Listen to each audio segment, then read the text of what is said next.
Asia time के खास कार्यक्रम टूट गया भाजपा का गुमान, जीत गया किसान में आप सभी का स्वागत है। आज हमारे साथ जो खास मेहमान जुड़े हैं उनमें डॉक्टर शकील उज़्ज़मा अंसारी साहब हैं, जो मंत्री रह चुके हैं बिहार गवर्नमेंट में और ओबीसी कमीशन के मेंबर रह चुके हैं। आपका बहुत बहुत स्वागत है अंसारी साहब। बहुत शुक्रिया। हमारे साथ में वरिष्ठ पत्रकार हैं पीयूष पंत जी। आप लंबे समय से पत्रकारिता कर रहे हैं और इन सभी विषयों पर आपकी बहुत गहन अध्ययन भी है और नजर भी है। तो सबसे पहला सवाल हम करते हैं पीयूष पंत जी आपसे कि ये जो कृषि कानून 3 वापस लिए गए हैं, अभी आप देख रहे हैं इस पर सारी प्रतिक्रियाएं भी आ रही हैं, तो इसके बारे में आप क्या समझते हैं कि ये किस कारण से वापस लिए गए हैं? यहाँ आपसे बात शुरू करने से पहले मैं 2-3 डेटा आपके सामने रखना चाहता हूँ। पहली बात ये कि वेस्टर्न यूपी में जो किसानों ने अपना दमखम दिखाया, वेस्टर्न यूपी में 25 जिले आते हैं और उसमें कुल 130 सीटें हैं असेंबली की। फिर पूर्वांचल में जो अभी एक नए हाईवे का उद्घाटन किया गया, उस पूर्वांचल के बारे में भी ये कहा जाता है कि 117 सीटें हैं और वहाँ भी भाजपा की कहीं ना कहीं जो चुनावी नैया है वो फिसलती नजर आ रही है। तो क्या इसके पीछे चुनावी कारण है या फिर इसके पीछे कुछ और कारण है? जैसा कि प्राइम मिनिस्टर ने अपनी स्पीच में कहा कि 10 लाख किसानों को इससे फायदा होना था, लेकिन लोग नहीं समझ पाए और चंद किसानों ने इसका विरोध किया, जिसकी वजह से हमें वापस लेना पड़ा। एक और ये कहानी भी आई है कि इसके अंदर कुछ खालिस्तानी लोग, ऐसे तत्व जमा हो गए थे जो खालिस्तानी है या आतंकवादी हैं और इससे 80 के दशक में लौटने की संभावना थी देश के, उसको देखते हुए उसके मद्देनजर ये हमने वापस लिया है। सवाल ये भी है कि 750 किसानों के मरने के बाद, पूरा 1 साल के आंदोलन के बाद ये बिल क्यों वापस लिए गए? पीयूष पंत जी। देखिए मुजफ्फर साहब, निश्चित रूप से देखिए इसका वही, क्योंकि देखिए जिस प्रधानमंत्री की फितरत हो कि अपनी ही मन की करना, मन की बात तो छोड़ दीजिए, अपने मन के हिसाब से जो है सरकार चलाना, और एक बार तय कर लिया तो फिर उसको जो है कि उसकी वापसी नहीं, भले ही कितनी जनता में कोई भी बात हो या कहा जाए, कितनी ही उसकी आलोचना की जाए, लेकिन जो कर दिया तो कर दिया, क्योंकि ये उनको करना है इसलिए। तो ऐसा व्यक्ति जब जो है अपने कदम वापस खींचता है तो निश्चित रूप से उसके जो है मजबूत राजनीतिक कारण ही हो सकते हैं। और वो पार्टी जो लगातार, जिसका एक ही उद्देश्य रहा है अभी तक हमने देखा, चुनाव जीतना, चुनाव जीत के सत्ता में आना, और चुनाव के लिए कोई भी जो है कि साठगांठ करना किसी भी तरह का, और जीत के आना और सरकारों को बदल के अपनी सरकार बना लेना, ये उनका वो रात दिन 24 घंटे जो है चुनाव ही पे जो है केंद्रित रहती है पार्टी। तो उसके लिए निश्चित रूप से ये एक बहुत बड़ा खतरा पैदा हो रहा था। जिस जन आंदोलन को, जिस किसानों के आंदोलन को लगातार बदनाम करने की कोशिश करते रहे वो, और कोई 11 दौर की बैठकें हुई, बातचीत हुई, लेकिन उसका कोई हल नहीं निकला, क्योंकि हल वो निकालना नहीं चाहते थे। वो उसी रुख पे अपने उन्होंने अख्तियार कर रखा था कि नहीं, कानून तो वापस नहीं होंगे। और उसके बाद कोई बैठकें नहीं हुई। तमाम किसान कहते रहे कि आप बैठकें करिए, हमारी बात को समझिए, लेकिन नहीं, क्योंकि वो अपनी जिद पे थे कि हमें ये नहीं करना, क्योंकि किसी और के हित को वो, ये आप भी जानते हैं, हम भी जानते हैं कि किस तरह से किसी और के हित को, कॉर्पोरेट हित को वो पूरा कर रहे थे पूरी तरीके से वो। लेकिन अचानक ऐसा हुआ है, तो लेकिन इसके पीछे भी कारण है। देखिए, एक तो क्या हो रहा है कि चुनाव तो है ही है 5 राज्यों का, और खासकर पंजाब और उत्तर प्रदेश का, जहां की जो है किसानों की अच्छी खासी तादाद है। पंजाब तो लगभग जो है 80% जो है वो वही किसानों का प्रदेश है वो। और उत्तर प्रदेश का भी, पश्चिमी उत्तर प्रदेश का पूरा इलाका जो है आपका, जैसे आपने कहा भी अभी, उतनी सीटें वहां पे हैं जितनी हैं, और वो पूरा कृषि बेल्ट है वहां पे। इधर आपके देखिए कि पूरी उत्तर प्रदेश में कृषि बेल्ट, इधर तो निश्चित रूप से ये खतरे पैदा हो रहे थे क्योंकि देखिए खतरा सिर्फ यही नहीं था कि किसान आंदोलन सफल हो रहा था और विरोध कर रहे थे लोग, खतरा ये भी था कि इनके जितने भी विधायक थे, मंत्री थे, यहाँ तक कि सांसद को, जो लोग जो है गांव में घुसने नहीं दे रहे थे, बड़ा विरोध हो रहा था। और ये इनको दिखाई दे गया कि अगर ये चलता रहा तो हमारे लिए कैंपेन करना भी मुश्किल हो जाएगा, बहुत मुश्किल हो जाएगा। और उसके अलावा इसका अगर हम उत्तर प्रदेश चुनाव में हार जाते हैं तो निश्चित रूप से इसके रिपरकशंस होंगे 2024 में। तो मोदी जी को 2024 का भी खतरा दिखाई दे रहा था। तो निश्चित रूप से इसका पॉलिटिकल कारण और चुनाव तो है ही है, जो वो है वही एक साफ है। और दूसरी बात है पंजाब। पंजाब में आपको याद होगा कैप्टन अमरिंदर सिंह आए, इनसे मुलाकात करते हैं, अमित शाह से मुलाकात करते हैं, और ये अमित शाह और कैप्टन अमरिंदर कहते हैं कि हम जो है बीजेपी के साथ मिलकर चुनाव, क्योंकि तब तक ये विड्रॉ नहीं हुआ था, इसलिए अकाली दल तो अलग ही था जो अलग हुआ था इस बिल को लाने के मुद्दे पे। और भाजपा अकेले लड़ने वाली थी, लेकिन अकेले लड़के भाजपा को कुछ हासिल नहीं होता पंजाब में, और तमाम सर्वे भी बता रहे थे कि 0 सीट उनके लिए। तो उनको जो है एक सहारा मिला था अमरिंदर का, और अमरिंदर ने ये कहा था कि साहब आपको ये कानून वापस लेना होगा। दूसरी बात, अगर ये कानून वापस होता तो एसएडी के साथ फिर से जो है इनका जो है गठबंधन बन सकता था, क्योंकि इसी मुद्दे पे वो अलग हुए। तो निश्चित रूप से पूरी तरीके से ये एक चुनावी राजनीति के तहत ही, जहां पे इनको बहुत ज्यादा स्टेक पे था हर हर राज्य में, लगभग हर राज्य में, और 2024 में, क्योंकि किसान देखिए, किसान और इतना बड़ी तादाद में किसान है जहां, और उसके साथ साथ तमाम और मजदूर जुड़ गए थे, क्योंकि ये आंदोलन जो रहा शुरू से जो रहा कि इन्होंने कभी पॉलिटिकल पार्टीज को अपने इर्द गिर्द भटकने नहीं दिया। हाँ, जो लोग आए वहां वो आए, उन्होंने देखा, बैठे, उन्होंने किसानों को सुना, लेकिन कभी मंच मुहैया नहीं कराया जो है किसान आंदोलन ने किसी भी पॉलिटिकल पार्टीज को। ये मजदूर, किसान और दूसरे जो तबके हैं, कलाकार जो हैं, महिलाएं हैं, बड़ी तादाद में महिलाओं का समर्थन रहा है। तो एक पूरा का पूरा एक समाज उद्वेलित था, आपके एक तरह से कहा जाए तो निश्चित रूप से इसका खामियाजा इनको चुनाव में भुगतना पड़ता। और ये चुनाव की ही पूरा भाषा समाज, समझते हैं, पूरा, देखिए जी पूरा समाज चुनाव इसके साथ जुड़ गया चुनाव था। की ही भाषा समझते हैं, और पंजाब किसानों हमारे, ने कहा था कि हमें हराना है। जी जी। तो पंजाब हमारे साथ दो और खास मेहमान जुड़ चुके हैं। सिचिज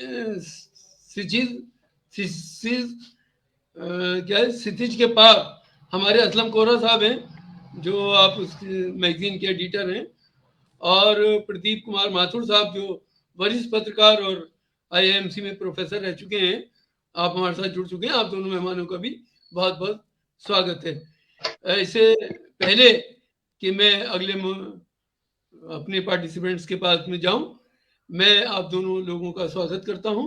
और मेरा सवाल सीधे तौर पर शकील उज़्ज़मान अंसारी साहब से है।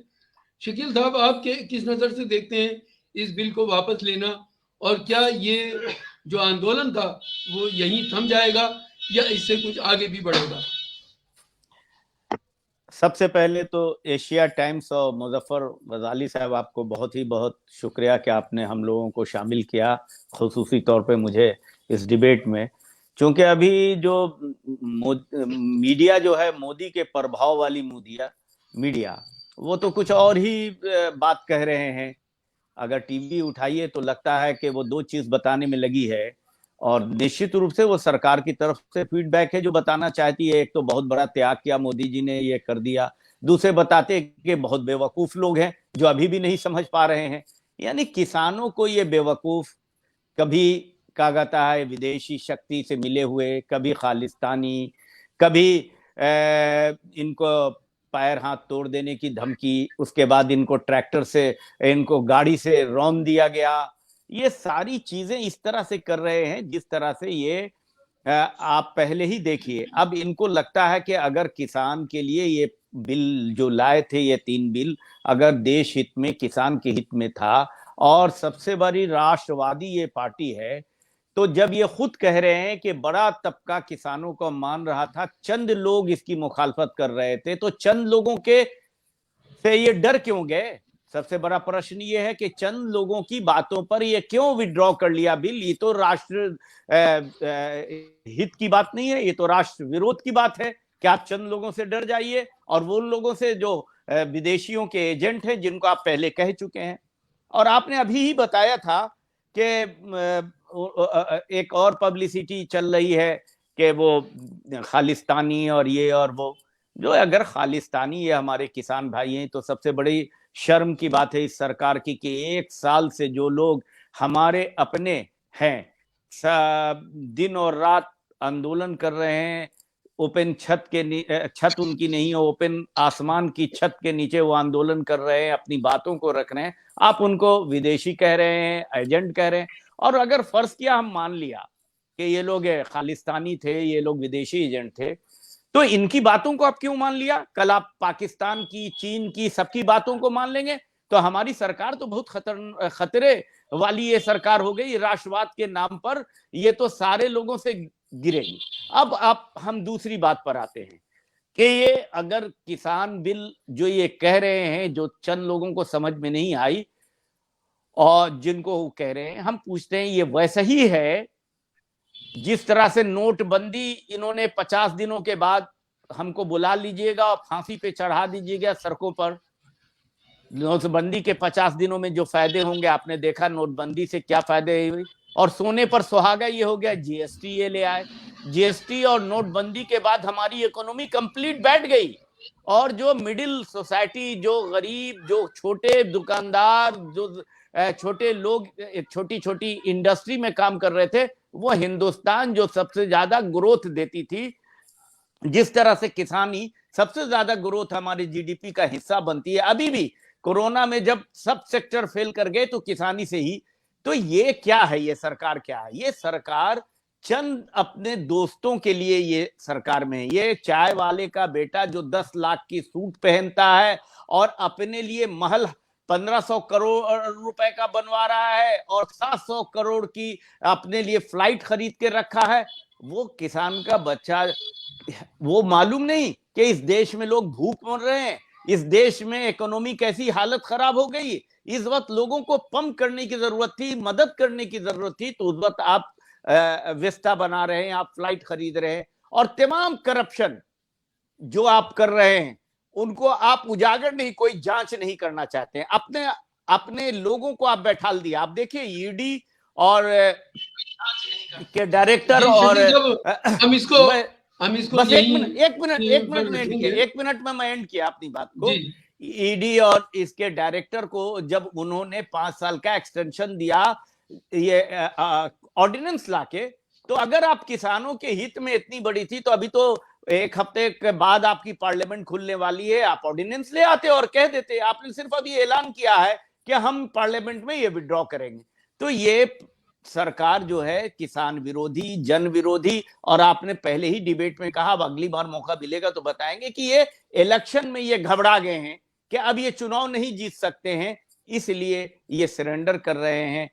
सत्य मानों में ये किसानों के हित में सरेंडर नहीं किए, इसलिए किसान भी पूरी तरह से इनके साथ पेश आएगी। अभी तो दूसरे मामले किसानों के बाकी हैं, एमएसपी का पूरा कानून लाना बाकी है। ये तो अभी आपने जो कानून लाए थे अपने दोस्तों को, कॉर्पोरेट दोस्तों को आप देने के लिए, किसान का एक बड़ा औद्योगिक क्षेत्र बनाने के लिए, वो फिर बहुत बहुत शुक्रिया भाई। जी शकील साहब, देखिए 3 कानून तो वापस हो जाएंगे और जब पार्लियामेंट खुलेगी उसमें भी 3 दिन का वक्त लगेगा।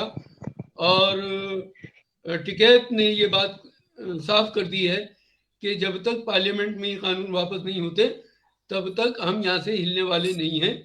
ये सही है, लेकिन सवाल ये है कि क्या इन 3 कानूनों के वापस हो जाने से कृषि क्षेत्र में कोई सुधार होगा?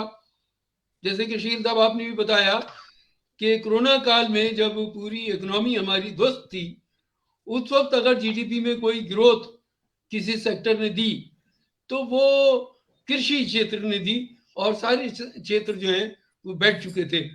तो सवाल ये है कि एमएसपी, क्या एमएसपी के लिए कानून बनेगा?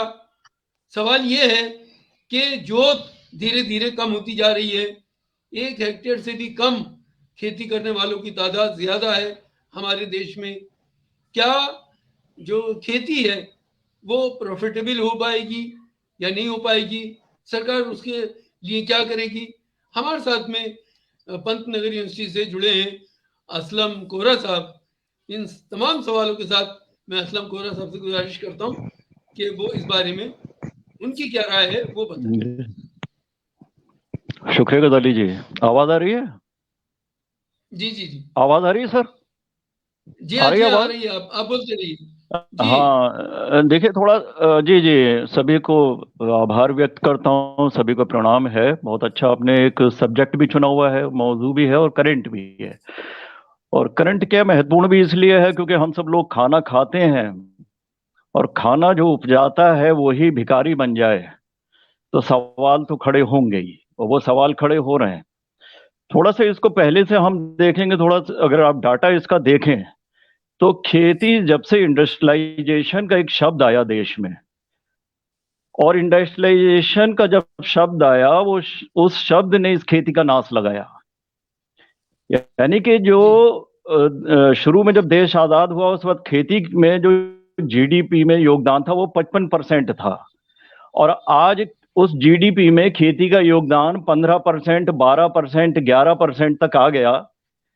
तो जीडीपी में इसका योगदान कम क्यों हुआ? एक सवाल अपनी जगह। दूसरा सवाल ये हुआ, जो एक किसान है और उसकी बीवी है, 2 बच्चे हैं, उसकी जब एक आय आंकी गई तो हैरत होगी आपको, जब यहाँ पर एक प्रोफेसर साहब की, वकील साहब या कोई भी हो, उनकी सबकी 1-1 लाख, 1.5-1.5 लाख, 2-2 लाख तनख्वाहें, उस 2 बच्चों के माँ बाप, किसान की आय जो आकी गई वो 4,000 रुपए महीना, 5,000 कह लें, 6,000 कह लें, उससे ज्यादा नहीं आकी गई। वो सरकारी आंकड़ा था। अब आप लगा लीजिए इस महंगाई के जमाने में 6-7 हजार या 8,000 रुपए वाला आदमी क्या कमा लेगा, कैसे जीवन चला लेगा, और वो आदमी जो सबके लिए खाना पैदा कर रहा है। तो 2 सवाल ये आ गए कि आय क्यों नहीं बढ़ी। तीसरा, इसमें जो एक सवाल ये आया, जो कानून ये लाए और कानून अब हटा दिया, यानी कि आप पे जो कानून लाए और जिसमें विरोधाभास पैदा हुआ, उसकी वजह क्या है? एक प्रश्न ये भी है। प्रश्न इसलिए जी पैदा हो गया क्योंकि आप जब से शासन चला रहे हैं, मैं ये नहीं कहता कि पिछली गवर्नमेंट ने कोई बहुत बड़ा भला कर दिया होगा, कोई हम उसकी तुलना नहीं कर रहे जी खैर अभी, लेकिन आप जो जी वायदे लेके आए थे उन वायदों की तो हवा निकल गई। आपने रोजगार या जी कोई भी, तो सवाल ये आया कि जो किसान है, आम आदमी है, वो आप पे विश्वास टूट गया उसका।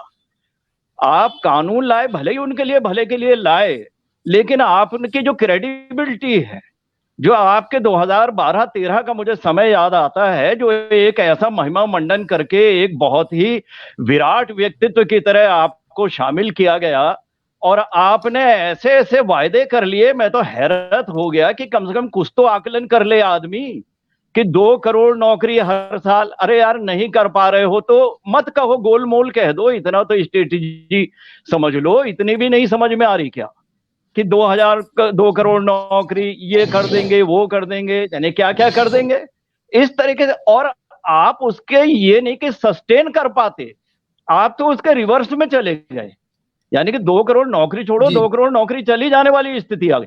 तो मैं ये कहना चाह रहा हूं, जो किसानों के साथ मजदूर या दूसरा तबका जुड़ा, वो सबसे बड़ी बात उसकी ये थी कि वो फेथ जो थी, जो क्रेडिबिलिटी थी, वो खत्म हो गई। और खत्म हो गई तो किसानों जी को ये यकीन नहीं आया कि ये जो 3 बिल लाए गए हैं, वो बहुत एनालिसिस किया जाए, वो फायदे के हो सकते हैं या घाटे के हो सकते हैं, वो एक अलग विषय है। लेकिन सवाल यह है कि किसानों के या जो मजदूर है और आम आदमी जो है, वो जो बिल्कुल बदहाल स्थिति में, उसकी क्रेडिबिलिटी आपकी नजर में खत्म होने लगी। आप पेट्रोल के दाम ले लें, महंगाई का दाम ले लें, रोजगार को आप ले लें, कोई सा भी हम इसे सब्जेक्ट आप ले लीजिए, सब में जो है आप पीछे चले जी गए। तो वो साख गिर जी गई, और उस साख की वजह से किसानों को ये बिल्कुल महसूस होने लगा कि ये सरकार सिर्फ और सिर्फ कैपिटलिज्म की तरफ बढ़ रही है, यानी कि पूंजीवाद की तरफ बढ़ रही है। और पूंजीवाद का जो नई आर्थिक नीतियां इसमें आई थी 1991 में, और जब WTO पे सिग्नेचर किए किए गए थे 95 में, तो सवाल यह है कि जब आप एक बिल्कुल वो चल रहे थे साहब, हम तो स्वदेशी आंदोलन और अपने घर का सामान और ये और वो सब कर रहे थे, लेकिन आप तो जो पहले से चला आ रहा था कैपिटलिज्म का एक फार्मूला, जिसमें बाजारवाद घुस गया था, जिसमें इंडस्ट्रियलाइजेशन चला गया था, वहीं पे आपने जो है पूरे का पूरा फॉलो करना शुरू कर दिया। और फॉलो शुरू करना शुरू कर दिया तो जी सीधा सीधा कैपिटल का तो एक ही सवाल है कैपिटलिज्म का। मैं कोई कम्युनिज्म का फेवर नहीं कर रहा, लेकिन मैं एक बात बताना चाहता हूं कि कैपिटलिज्म हमेशा मुनाफाखोरी पे टिका रहता है। और वो मुनाफा कहां से आएगा? जी देखिए जो तो मशीनें असम साहब कृषि में इसको, यूज होती हैं, हाँ, मैं यही कहना चाह रहा असम हूं कि साहब सर वो आप यही विश्वास शॉर्ट खो देने करिए। वाली बात जो है, जो जी बिल्कुल जी समझ रहा हूं मैं इसकी बात को, जो पूंजीवाद के ग्रस्त में ये खेती आ गई, उससे इसको घाटा होना शुरू हुआ और इसका मुनाफा दूसरे लोगों ने लेना शुरू करा। सवाल ये हो गया कि जब जी अब आप पूंजीपति आपके 10-10 लाख करोड़ लेके भाग जाए तो आप उनको जो है राइट ऑफ कर दें, या आपका 10 लाख करोड़ जो है वो एनपीए में कन्वर्ट हो जाए तो आपको चिंता नहीं। असम साहब लेकिन यहाँ अगर कोई हमारा, 50,000, असम साहब यहाँ हाँ, हमारा हाँ, विषय सवाल किसान ये है, नहीं नहीं, आप सवाल ये है वहीं कि तक सीमित आपने रखिए। हाँ, आपने प्रायोरिटी खेती को दी नहीं ना।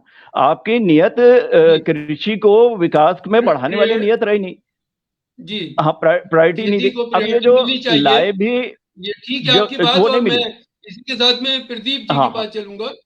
असम साहब प्रदीप जी जी, से जी, ले लेते हैं एक उनका जी, रिएक्शन। जी, जी, प्रदीप जी, जी बिल्कुल, अभी डेटा बिल्कुल, ये आ बिल्कुल। रहे हैं कि 200 सीटों पर किसान जो है वो नुकसान पहुंचा सकते हैं उत्तर प्रदेश में।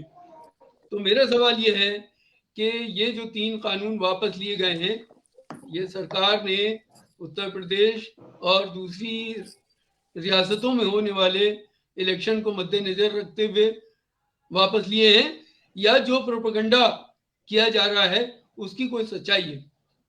प्रदीप कुमार माथुर साहब। नहीं, देखिए ऐसा है कि ये जो कानून वापस लिए गए हैं, ये तो का जाहिर सी बात है कि हमारे प्राइम मिनिस्टर साहब के लिए, जो कि बहुत ही अड़ियल, जिद्दी, अ, घमंडी और बहुत ही अपने को बहुत महान समझने वाले आदमी हैं, उनके लिए बहुत काफी बड़ा मतलब परेशानी भरा या सोचने समझने वाला कदम रहा होगा। तो उन्होंने काफी मुश्किल से इस पे कन्विंस होकर के ये कदम लिए। तो कहने का मतलब ये है कि ये उनके लिए बहुत बड़ी बात थी कि वो एक बात कहें और उसके बहुत से पीछे हटाएं, क्योंकि ये तो उनका स्वभाव ही नहीं है।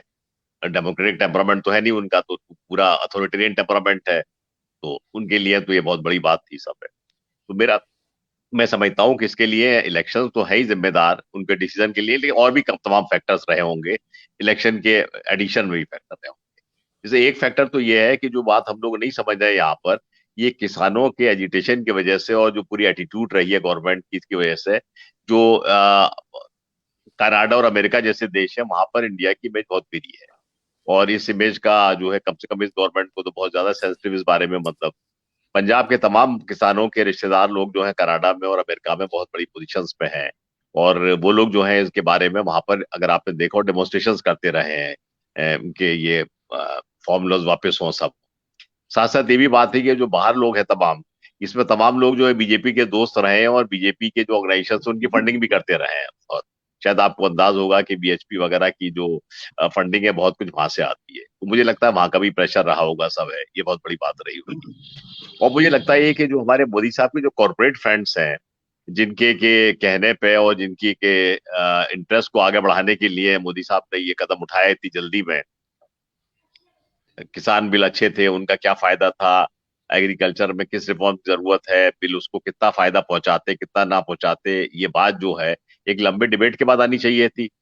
जो बिल बने वो क्या कहते हैं, पार्लियामेंट की तमाम कमेटीज पे जाने चाहिए थे, सब होना चाहिए था। लेकिन जितनी जल्दी में किए गए बिल, इसका मतलब यह था कि कुछ कॉर्पोरेट, चुनिंदा कॉर्पोरेट्स को फायदा पहुंचाने की बात थी, और ये लगा इनको जल्दी से कर दिया जाए, मेजोरिटी तो आई, पास हो जाएंगे लोग, भूल भाल जाएंगे तो काम हो जाएगा, मतलब ये सब है। तो माननी बात है कि डिबेट को बचा के सब काम किए गए कुछ कॉर्पोरेट्स के हक में। तो मुझे लगता है उन कॉर्पोरेट्स को भी डर लगने लगा कि अगर पब्लिक मासिव इतना जो है शो हो गया है प्रोटेस्ट का, तो उनका कहीं नुकसान होने लगे। और जो कॉर्पोरेट्स हैं और जो बिजनेसमैन है, वो तो किसी के सगे है नहीं, उनके लिए तो पैसा और अपना बिजनेस सब सगी बात है। अब आपने शायद देखो होगा, पिछले दिनों किसी ने नारा दिया कि साहब हम वो उसका जियो का सिम नहीं यूज करेंगे, मतलब आपने देखा होगा शायद, ये इस तरह की तमाम बातें होने लगी। अडानी साहब, यार, अडानी साहब बड़े घबरा गए कि मतलब उनका क्या होगा, सब है। अंबानी साहब घबराने लगे, इसका बात है। तो हमें लगता है उन लोगों ने भी कहा होगा कि भाई ठीक है, अब ये मामला बिगड़ रहा है तो आप जो है इसको वापस ले लीजिए। तो मैं समझता हूँ कि मोदी साहब के ऊपर जो प्रेशर था वो 3-4 तरह का था, जिसमें एक तो इलेक्शंस का था ही, वो तो ऑब्वियस है, अभी बावनी बात है। लेकिन मैं आपको बता दूं कि बिल लेने के बावजूद भी इलेक्शन में कोई बड़ा भारी इनको फायदा नहीं होने वाला है। अगर इनको जितनी सीटें मिल रही थी उससे ये बिल वापस लेने के बाद ही मुश्किल से 10-15% ज्यादा सीटें मिलेंगी, क्योंकि डैमेज बहुत ज्यादा हो चुका है, मतलब, और अब उसको रिपेयर नहीं किया जा सकता। और जैसे अभी बात हो रही थी, आप भी लोग कर रहे थे कि जैसे कि क्रेडिबिलिटी का इतना लॉस हो गया है, वो उसकी भरपाई नहीं हो सकती, मतलब खैर। तो मेरा मानना ये है जी कि जैसे जो आपका जो सवाल है उसके में कि इनके पूरे 3-4 तरह के प्रेशर्स थे। एक इलेक्शंस का प्रेशर था बहुत बड़ा, दूसरा इनके ऊपर जो क्या करना चाहिए, जो फॉरेन कंट्रीज से प्रेशर आ रहा था वो बहुत बड़ा था, इमेज खराब हो रही थी, फॉरेन फंडिंग नहीं आ रही होगी पार्टी को, वो सब बात हो रही थी। दूसरी बात ये थी, मेरे ख्याल से कॉर्पोरेट्स का भी प्रेशर था कि भाई आप हमें बदनाम कर रहे हैं, हमारा खेल को ये तो चले जाएंगे, बाद में उन्हें तो आगे भी रहना है ना, कॉर्पोरेट्स को उनका नुकसान होगा। और मैं समझता हूँ साथ साथ आरएसएस का भी प्रेशर रहा होगा, क्योंकि अगर गवर्नमेंट कुछ खराब करेगी या बीजेपी की तरह होगी, बात होगी, ये इमेज जाएगी, सब है, तो आरएसएस का जो एजेंडा है वो भी कहीं ना कहीं डाइल्यूट होता है बड़ा भारी। अब अगर ये मैसेज जा रहा है कि गवर्नमेंट एंटी पुअर है, गवर्नमेंट जो है ये सब है, तो ये आरएसएस का प्रोपोगंडा भी होता है। तो मैं समझता हूँ कि मल्टीपल प्रेशर्स थे जिन्होंने इस पे वर्क किया, लेकिन इन सब के साथ साथ ये मोदी साहब के लिए बहुत बड़ा डिसीजन रहा होगा, क्योंकि ये उनकी पूरी जो उनका मिजाज है उसके बरखिलाफ है ये। जी पीयूष पंत जी, मैं आपके पास आता हूँ और मेरा सवाल सीधे तौर पर आपसे यह है कि देखिए, पिछले दिनों ये खबरें खूब आ चुकी हैं कि एफसीआई के गोदाम धीरे धीरे बंद होते जा रहे हैं या जर्जर अवस्था में हैं, और अडानी के गोदाम उसकी जगह ले रहे हैं, जो बहुत बड़ी उन्हीं तादाद के लिए में तो किया गया था। पूरे देश में बन के तैयार हो चुके हैं। और ये इसी कोरोना काल के अंदर हुआ है, ये सब कुछ जो हुआ है वो भी इसी कोरोना काल के अंदर हुआ है। इसी के साथ साथ ये भी एक सवाल है कि इस एक साल के अंदर 750 लोग, 750 किसान इस आंदोलन के दौरान मृत्यु हो चुकी है, उनकी जान जा चुकी है। तो क्या एक माफी मांग लेने से उनके परिवारों का दुख कम हो जाएगा? आप क्या समझते हैं इस बारे में? नहीं, देखिए, ये तो पीयूष पंत जी। सिर्फ माफी मांगने से कोई दुख कम नहीं होना है, क्योंकि आपने एक तरह से हत्या करी है। आपने जो बात, आपने कदम आज उठाया, ये कदम जो है कि आप बहुत पहले तभी उठा सकते थे जब आपने 10-11 राउंड की बैठक की थी किसानों के साथ, उसके बाद ही। क्योंकि किसानों ने आपको साफ साफ कह दिया था कि हम ये तीनों हमारे आत्मघाती ये बिल हैं और हम बर्बाद हो जाएंगे, हमारा जमीन से हमारा अधिकार छीन के कॉर्पोरेट के हाथ में चला जाएगा, हमारी आने वाली पीढ़ी भुखमरी के कगार पे पहुंच जाएगी। लेकिन सत्ता के नशे में और ब्रूट मेजोरिटी के नशे में चूर सरकार ये मानने को तैयार नहीं थी, सुनने को तैयार नहीं थी। तो एक तरह से आपने जो आज किया, आज आपने स्वीकार किया कि आपने गलत किया, ये सरकार स्वीकार कर रही है। ये प्रधानमंत्री मोदी जी ने जो नेशनल एड्रेस जी किया है और स्वीकारा है इसको, भले ही उन्होंने एक जो है अलंकृत भाषा में उसको एक जो है लपेट के ये बात कही है उन्होंने, जबकि और उन्होंने फिर भी ब्लेम लगा दिया कि कुछ कुछ किसान के नहीं समझ सके इस बात को, जबकि मेजोरिटी ऑफ द किसान जो है वो आंदोलन में शामिल थे। और कुछ किसान थे जो जिनको इन्होंने अपने पाले में खींचा था, जो इनकी वाहवाही कर रहे थे, वो एक चंद किसान थे वो। तो यहाँ पे भी वो तंज कसने से दूर नहीं भागे। लेकिन मैं ये कह रहा हूं कि अगर आज आपने इसको वापस लेने का निर्णय किया है, तो इसके मतलब आपने ये स्वीकारा है कि आपने जो किया था वो गलत किया था, और उस गलती के माध्यम से 750 किसान जो है कि उनकी जानें चली गई हैं। तो इसके लिए जिम्मेदार कौन है? इसके लिए जिम्मेदार सीधे सीधे सरकार है, और उसको कटघरे में खड़ा करना चाहिए। उसको जो है कि और दोषी लोगों को सजा देनी चाहिए।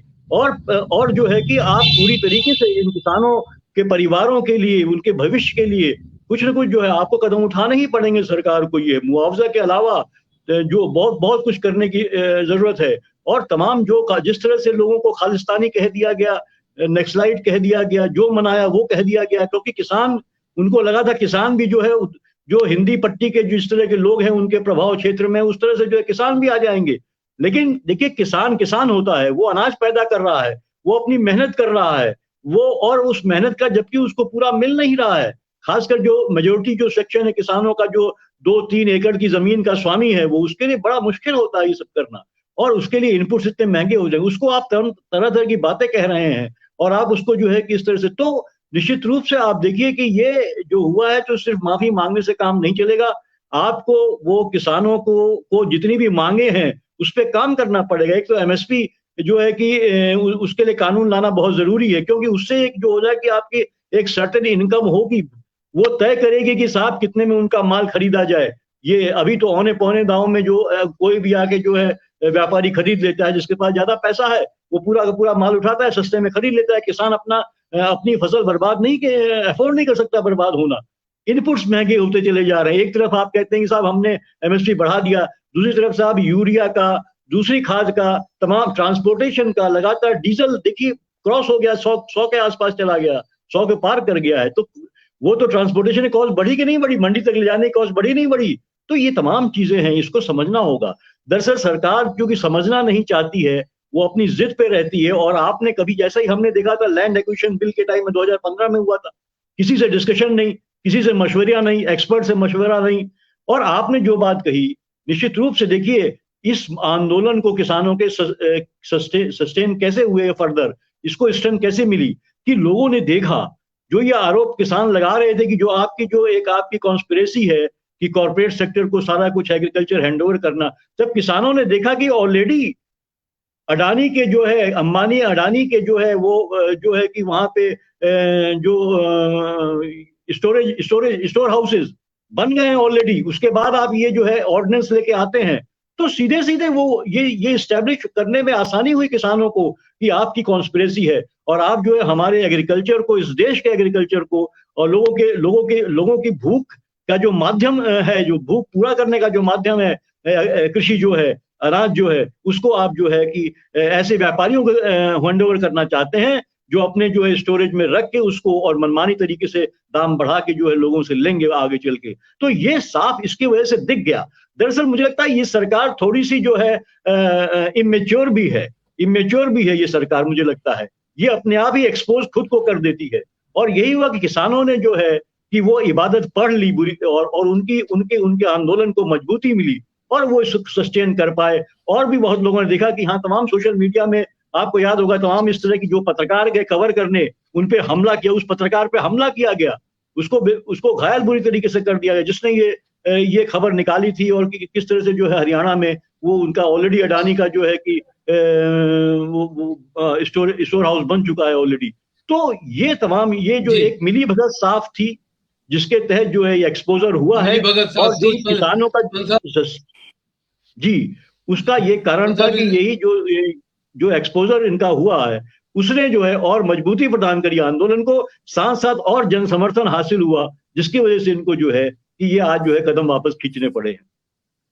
जी शकील-उज़्ज़मा साहब, क्या आंदोलन अब यहीं खत्म हो जाएगा किसानों का, या उनकी जो मांग थी कि एमएसपी को कानून बनाया जाए उसको भी वो आंदोलन के जरिए हासिल करने की कोशिश करेंगे? देखिए अभी जो किसान नेता हैं, अभी कल वो आज भी कर रहे हैं मीटिंग और कल फाइनल करेंगे, और उन्होंने कह दिया है कि जब तक के कानून वापसी बाज़ाब्ता तौर पे पार्लियामेंट में नहीं होगी, तो आप अंदाज कर रहे हैं 3 दिन में हो जाएगी, लेकिन ये सरकार पर भरोसा तो किसानों को है नहीं, तो जब तक वो वापसी नहीं होगी, एक बात। दूसरी, उनका कहना है कि एमएसपी पर कानून बनाने की बात है, ये तो था कि उनके लैंड के प्रोटेक्शन, उनके फैमिली के प्रोटेक्शन और किसानी के प्रोटेक्शन के लिए ये कानून हटना जरूरी था। लेकिन जहां अभी आपने कुछ देर पहले एक सवाल किया था कि ये बढ़ेगा कैसे किसान, जो कृषि उद्योग है, तो कृषि उद्योग के बढ़ने के लिए जो सरकार को करना चाहिए उस पर तो अभी डिबेट ही नहीं कर रही है, वो बात ही नहीं कर रही है कि कृषि उद्योग को कैसे हम बढ़ाएंगे। तो उसमें सबसे इंपॉर्टेंट है एमएसपी के लिए कानून बनाना, और आपने वादा किया था, लेकिन अभी जो डाटा आ रहे हैं उस डाटा में तो आपने कहा था कि डबल हो जाएंगे कृषि क्षेत्र में इनकम, लेकिन अभी तो जो इनकम थे उससे भी कम आ गए। इस साल के डाटा आई है कि उससे भी कम हुआ है इनकम किसानों का। तो एक तो वो है सेक्टर है। दूसरे, आप जो 750 लोगों की कुर्बानियां हुई हैं, ये कोई छोटे नंबर्स नहीं हैं। आप देश की आजादी में अगर देखिएगा तो ये कुर्बानियों से देश की आजादी को और जिला मिला था। जब जाने जाती थी तो और आंदोलन तेज होता था। तो आज आप 750 लोगों की कुर्बानी लेके एक लाइन आपने कह दिया ये कि हम रिग्रेट करते हैं कानून के लिए, लेकिन उन 750 लोगों के लिए एक तो कंडोलेंस के आप शब्द नहीं कह रहे हैं। उनके प्रोटेक्शन, उनके घर के लोगों को एक्सीडेंट में मर जाते हैं, यहाँ मर जाते हैं, बाढ़ में मर जाते हैं, वहां मर जाते हैं, उनको आप देते हैं प्रोटेक्शन, उनके फैमिली को मुआवजा, और आपने कोई मुआवजा का ऐलान नहीं किया है। तो ये इससे आप क्या समझ रहे हैं दूसरे अभी कहा है कि वो किसानी सब्जेक्ट के साथ जो जुड़े हुए सब्जेक्ट हैं उनको भी तो आपको करना होगा। किसान कैसे अपनी खेती को बढ़ाएंगे जब डीजल की रेट इतना हाई हो गया कि डीजल के ऊपर हमेशा ज्यादा से ज्यादा दिया जाता था सब्सिडी, इसलिए कि किसानी को आगे इसमें बढ़ाई जा सके। लेकिन आपको डीजल का शकील साहब, मैं आपसे यही एक और सवाल भी कर लूं कि जी पंजाब गवर्नमेंट ने ये ऐलान अभी किया है, आज ही उनका ऐलान आया है कि जो लोग इस आंदोलन के दरमियान मरे हैं किसान, उनके घर वालों को वो नौकरी देंगे। तो क्या इस तरह का कदम और सरकारों को भी उठाना चाहिए? नहीं, सबसे पहले तो सेंट्रल गवर्नमेंट को उठाना चाहिए कि वो सबको मुआवजा एक साथ दे। स्टेट गवर्नमेंट तो अपने अपने तरीके से जो करना चाहती है वो करें। कई इशू में आपने देखा है कि सेंट्रल और स्टेट दोनों अपनी अपनी सहायता राशि देते हैं। तो सेंट्रल गवर्नमेंट वो पहले वो करे और उनके घर के लोगों को एक नौकरी दे, और सबसे पहले इसके लिए रिग्रेट करे कि उनके गलत नीतियों की वजह से ये 750 किसानों की मौत हुई है, उसके लिए वो रिग्रेट करे। ये रिग्रेट नहीं करेंगे तो इससे थोड़ी होगा। ये जो मीडिया चला रही है कि किसान नहीं समझदार हैं, आपने देखा होगा कि ये 3 बिल किस तरह से राज्यसभा में पास किए गए थे। राज्यसभा में आज तक का डेमोक्रेटिक नॉर्म्स को खत्म कर दिया गया था, मेजोरिटी नहीं थी और जबरदस्ती राज्यसभा के डिप्टी चेयरमैन ने कह दिया कि हो गया। एक आदमी भी अगर राज्यसभा में एक मेंबर भी अगर डिमांड करे तो एग्जीक्यूटिव जो लॉज हैं, जो उनके मुताबिक जो राज्यसभा की कार्रवाई चली जाती है उसमें उनको वोट करना है, और इन्होंने जबरदस्ती वोट बैंक, यानी डेमोक्रेसी के ऊपर भी इस बिल को लाने के लिए उनके ऊपर जो दबाव था, जो अपने किसानों से उनकी दौलत को अपने दोस्तों में बांटना चाहते थे, इसकी ललक ने इनको हिंदुस्तान की डेमोक्रेसी पर भी खतरा पैदा कर दिया था।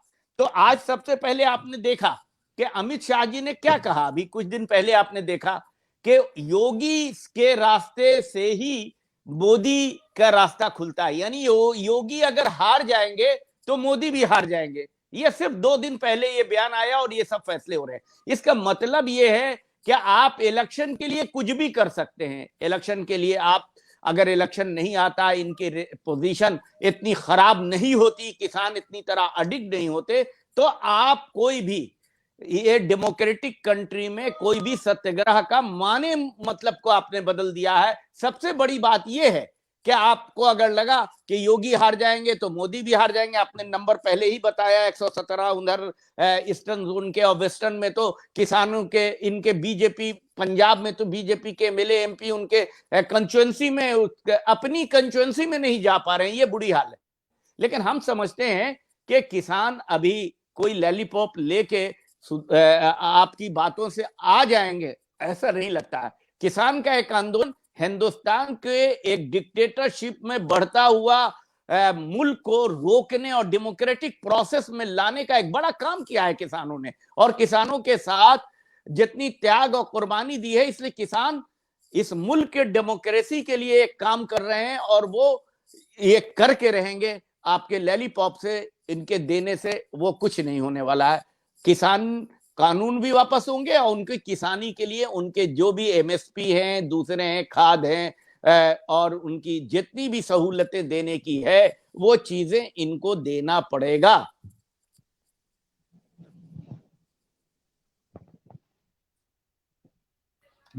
असलम साहब के पास चलूंगा, और असलम साहब मैं आपके सामने एक डेटा रखना चाहता हूं कि अभी हमारे यहाँ देश में जो सिंचाई वाली जमीन है, वो जो सुविधा पहुंच पाई है सिंचाई की, वो केवल 25% जमीन तक ही सुविधा है।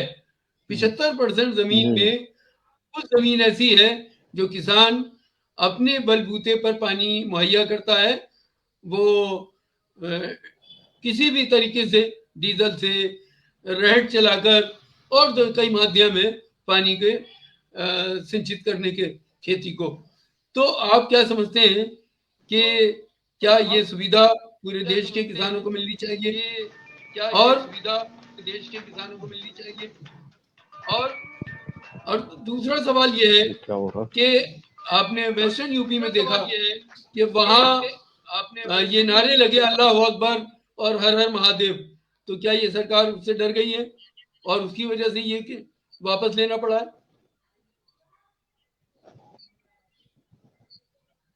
जी असलम साहब।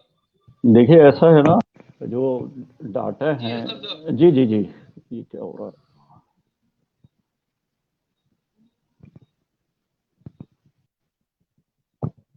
ये कट रहा है, फोन आया। देखिए डाटा जो बताते हैं ना, आपकी वो आवाज आ रही है आपको? 35 करोड़ 90 लाख हेक्टेयर भूमि। हेलो, हाँ आवाज आ रही है सर? जी जी आवाज आ हेलो रही है, बोलिए। हेलो। आवाज आ रही है, बोलिए हाँ हाँ बोलिए बोलिए। हाँ, मैं ये कह रहा था ना कि हाँ हाँ हाँ, रहा हूँ जो आंकड़ा है वो ये बताता। एक फोन डिस्टर्ब कर रहा है। अरे क्या हो रहा है? हम्म, पीयूष पंत जी,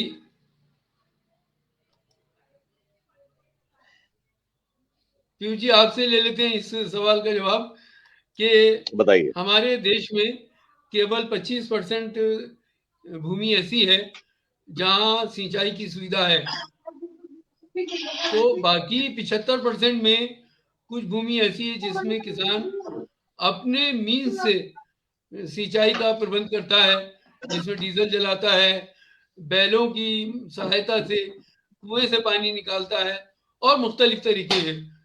तो क्या ये सुविधा किसानों को मिलनी चाहिए? देखिए, देखिए आपने जो बिल्कुल सवाल मिल। किया है इसको जी जी। हम इस चलिए सारी बात को प्रदीप हम जी दो से बातों ले में लेते रखते हैं।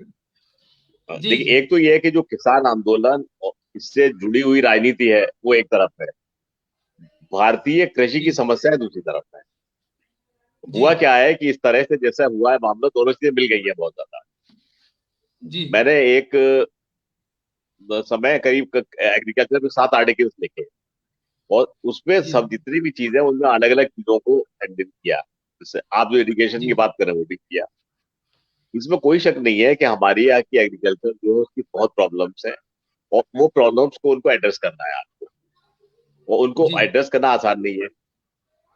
अब एमएसपी की बात ही ले लीजिए, जितनी जी आसानी से बात की जा रही है इतना आसान नहीं है। स्वामीनाथन कमेटी ने कहा है कि जो भी इनपुट कॉस्ट हो उसका 1.5 गुना मिलना चाहिए दाम।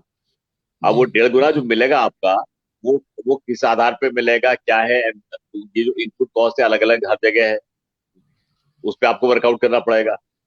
इनपुट की कॉस्ट जो बढ़ती रहती है तमाम चीजों की, आपने पेट्रोल के दाम बढ़ा दिए, इनपुट कॉस्ट बढ़ गई, तो उसको तो ये बात होनी चाहिए, फिजिकल होने चाहिए। इसके बाद जो अनइकोनॉमिक होल्डिंग्स हैं बहुत छोटी जो है, उनको आपको सपोर्ट करना चाहिए।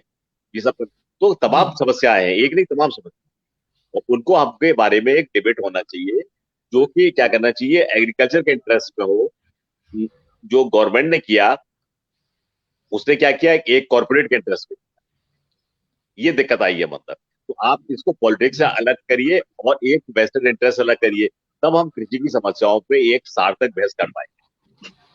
जी जहां तक आपने ये कहा, ये वाला सवाल किया इरिगेटेड एरिया का, इसमें सबसे बड़ी बात फिर वही आएगी कि जो नॉन एश्योर्ड इरिगेटेड एरिया है देश में, जो जो आपका जैसे सही कहा नॉन एश्योर्ड इरिगेटेड एरिया है, वहां पर जब आप एमएसपी देंगे तो आपको ज्यादा देना पड़ेगा। जी तो ये सब तमाम ऐसी बातें हैं जिनके बारे में जरूरत है कि इस स्टेज पे एक बिल्कुल एक बहुत प्रबुद्ध नेशनल डिबेट हो, जिसमें एक्सपर्ट्स रखे जाएं। तो इस डिबेट को जो है निहित स्वार्थों से, आर्थिक स्वार्थों से हटा के और छोटे राजनीतिक लाभ से हटा के किया जाए, मेरी यही गुजारिश। जी जी। पीयूष पंत जी, मैं आखिरी आपकी टिप्पणी लेना चाहता हूँ, और मेरा आपसे ये भी सवाल है साथ में कि किसानों का कोई मजहब नहीं होता।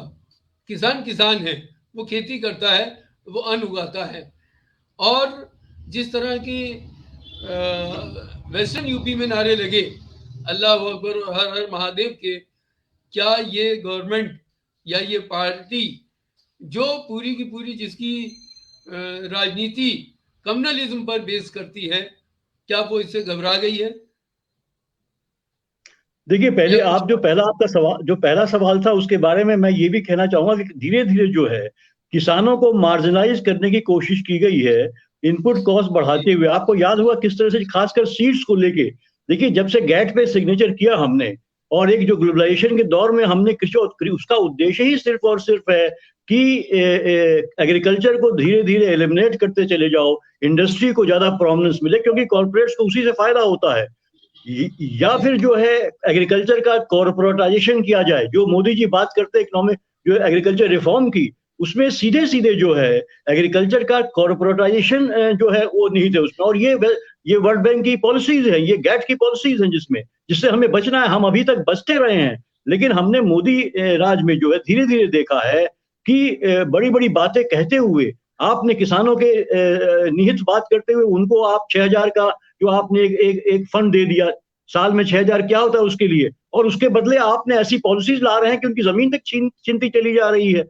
तो ये देखिए सीड पॉलिसी, आपको याद होगा करगिल एक कंपनी थी, सीड कंपनी, जिसके कब्जे में सारा जो बीज का अधिकार किसानों का होता था अपने लिए बचा के रखना। धीरे धीरे अभी मोदी जी के टाइम में भी ये कानून लाया जा रहा था कि वो अब किसान अपने पास रख नहीं सकता वो बीज, उसी साल आप खत्म हो जाएगा, आपको फ्रेश बीज लेना पड़ेगा कंपनी से। तो ये कॉर्पोरेटाइजेशन पूरा हो रहा है, जिससे वही जो बात आपने कही थी कि किसान कैसे सस्टेन करेगा। सब्सिडी मिलती थी, डीजल पे सब्सिडी मिलती थी, किसान उससे काम चलाता था, इनपुट कॉस्ट कम थी, किसान, तो ये तमाम चीजें थी कि किसान अपना बीज अपना रख सकता था, उसको दोबारा नहीं खरीदना पड़ता था। सब्सिडी जो थी उसमें आपके क्या नाम खाद में थी, बीज में थी, सब कुछ थी। ये इसीलिए थी कि जरूरी जो छोटी जोत का किसान है वो अपने को सस्टेन कर सके और हमारे लिए अन्न उगाता रहे। तो ये सीधे सीधे वही आक्रमण है, कॉर्पोरेट्स का आक्रमण है, जो कि वर्ल्ड बैंक की पॉलिसीज हैं उसके तहत, और उसको फैसिलिटेट यूपीए गवर्नमेंट ने भी किया था। लेकिन यूपीए गवर्नमेंट कहीं ना कहीं दबाव में रहती थी और सुन लेती थी अब दूसरी पार्टियों का, विपक्ष का और अपनी सपोर्टिंग पार्टी के दबाव को वो सुनती थी और जनता के आक्रोश को सुनती थी। लेकिन ये सरकार नहीं सुनती है और तेजी से फैसिलिटेट कर रही है। जो बात आपने कही अल्लाह अकबर और जय श्री राम के नारा, निश्चित वो देखिए परिणाम था वही साझा संस्कृति जो हमारे, खासकर हमने देखा जिस तरह से इन्होंने मुजफ्फरनगर जो कांड हुआ था उसके बाद जिस तरह से किसानों में जाट वर्सेस जो है मुसलमानों को एक बांट दिया था।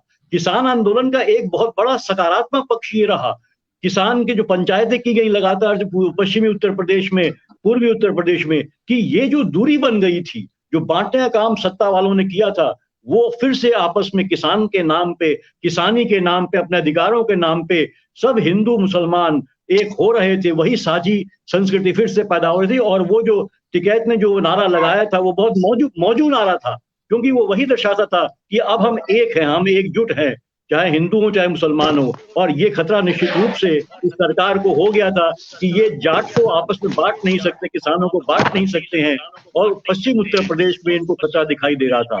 और ये भी अभी देखिए हरियाणा में जिस तरह से हम देख रहे हैं नमाज को लेके जो बहुत बड़ी बात हुई है, ये सब इनको अब दिखाई दे रहा है कि ये जो बरगलाने का काम कर रहे थे वो अब लोगों को समझ में आ रहा है, ये एक्सपोज हो रहे हैं। और उसी के परिणाम है कि इन्होंने मजबूरी में ये कदम उठाया है, जो इन्होंने ये कानून को वापस लेने की अभी सिर्फ घोषणा करी है, अभी भी आप भरोसा नहीं कर सकते। अब जो है विंटर सेशन आएगा तब देखिए उसमें ये क्या करते हैं। उसके साथ साथ जो है एमएसपी है, सीड का कानून है, बहुत से मुद्दे हैं। एक जो होल पैकेज है जो किसानों के बेहतरी के लिए इनको लाना पड़ेगा, तभी किसान मानेंगे। नहीं तो जो है कि हार इनके लिए जो है एक सामने मुंह बाय खड़ी हुई है, जिसका खतरा इनको नजर आ रहा है। जी शकील उज़्ज़मा साहब,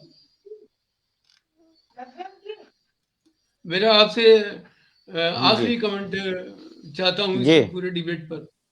जी आप क्या समझते हैं इस डिबेट के बारे में? देखिए ये डिबेट बहुत आपने पॉजिटिव की है, जो आज देश के हित में है या किसानों के हित में है। किसानों की या देश में जो लोगों की आवाज है वो मीडिया उठाती है। असली आज हिंदुस्तान की मीडिया ने सरकार की बातें उठानी शुरू कर दिया है, जनता की आवाज को दबाने का काम शुरू किया है। तो आपको तो सबसे बड़ा मुबारकबाद कि ये पॉजिटिव डिबेट आपने अभी की है, हम जबकि और भी डिबेट उस तरह से पॉजिटिव नहीं हो पा रही है। तो हम समझते हैं कि किसान जो है हिंदुस्तान का नब्ज है। कहा जाता है कि हिंदुस्तान 70% हिंदुस्तान गांव में बसता है और जिसकी रीढ़ की हड्डी है किसान, यानी गांव में बसने वाले किसान हैं।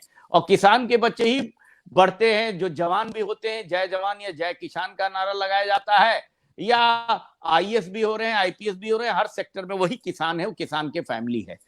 पहले कभी किसानी से, जैसा हमारे भाई कह रहे थे कि 70% या 50% क्या आती थी जीडीपी, ठीक है, आज और भी सेक्टर खुल गए हैं, अच्छी बात है, हिंदुस्तान को डेवलप करना चाहिए, लेकिन किसान के सेक्टर को भी डेवलप करना चाहिए, ये ना कि उस सेक्टर को हिजैक कर लेना चाहिए। आज की सरकार उस सेक्टर को हिजैक करना चाहती है, जो दुर्भाग्यपूर्ण है। और आपको हम बधाई देते हैं, बहुत धन्यवाद, थैंक यू। माथुर साहब, आखिरी कमेंट आपका इस पूरी डिबेट पर। भाई देखिए, हमारा तो कमेंट ये है कि आपने बहुत अच्छी शुरुआत करी है।